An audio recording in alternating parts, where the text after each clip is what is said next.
नमस्कार मित्रांनो, तुमच्या पगारातून अनेक वर्षे पीएफ कापला गेला आहे, पण तुम्ही कधी स्वतःला हा प्रश्न विचारला आहे का? मी ईपीएस 95 पेन्शनसाठी खरंच पात्र आहे का?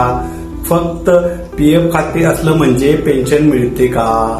10 वर्षाची सेवा म्हणजे नेमकं काय? 58 वर्षे पूर्ण झाल्यावर प्रत्येकालाच पेन्शन मिळते का?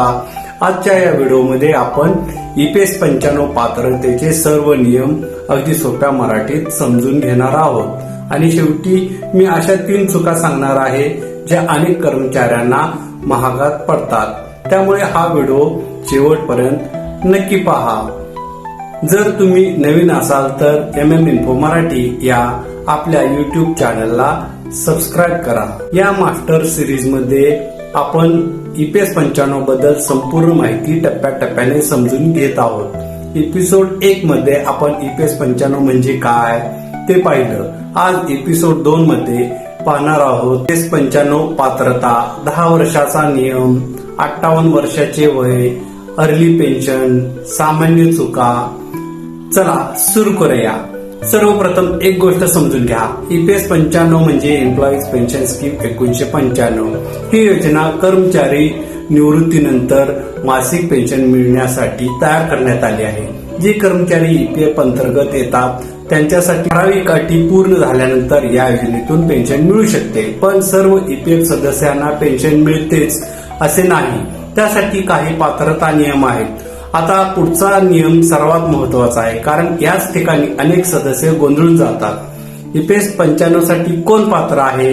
सामान्य परिस्थितीत खालील अटी महत्वाच्या असतात. तुम्ही ईपीएफ सदस्य असणे, तुमच्यासाठी ईपीएस मध्ये योगदान झालेले असणे, किमान 10 वर्षाची पात्र सेवा पूर्ण असणे, निवृत्तीचे वय पूर्ण होणे, सामान्यतः 58 वर्षे. या अटी पूर्ण झाल्यानंतर मासिक पेन्शनसाठी पात्रता निर्माण होऊ शकते. पण थांबा, इथेच एक मोठा प्रश्न निर्माण होतो. 10 वर्षाची सेवा म्हणजे काय? अनेकांना वाटते 10 वर्षे म्हणजे एकाच कंपनीत सलग काम केले पाहिजे. हे नेहमीच बरोबर नसते. समजा तुम्ही एका कंपनीत 5 वर्षे काम केले, त्यानंतर दुसऱ्या कंपनीत 6 वर्षे काम केले. जर पीएफ खाते योग्य पद्धतीने ट्रान्सफर झाले असेल तर पात्र सेवा एकत्र मोजली जाऊ शकते. म्हणून नोकरी बदलताना पीएफ ट्रान्सफर करणे अत्यंत महत्वाचे असते. आता पुढे आपण पाहणार आहोत 58 वर्षे पूर्ण होण्यापूर्वी पेन्शन मिळू शकते का? सामान्य नियमांनुसार नियमित पेन्शन 58 वर्षानंतर सुरू होते, परंतु काही परिस्थितीमध्ये 50 वर्षानंतर कमी दराने अर्ली पेन्शन घेण्याचा पर्याय उपलब्ध असू शकतो. मात्र यामुळे मिळणारी पेन्शन कमी होऊ शकते. त्यामुळे निर्णय घेण्यापूर्वी नियम नीट समजावून घेणे आवश्यक आहे.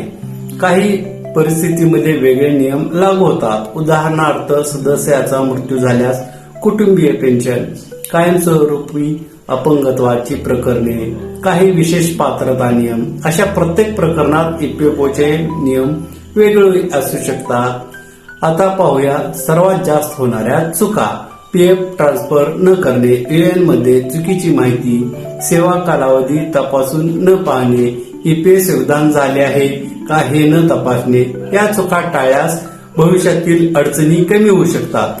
आज आपण काय शिकलो? ईपीएस 95 म्हणजे काय?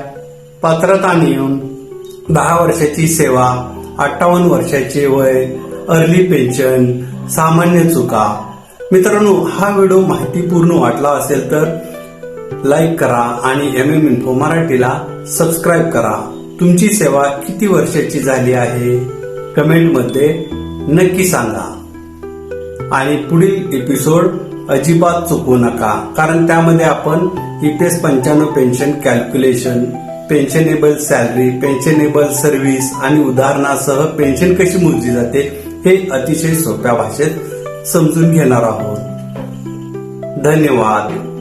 जय हिंद, जय महाराष्ट्र.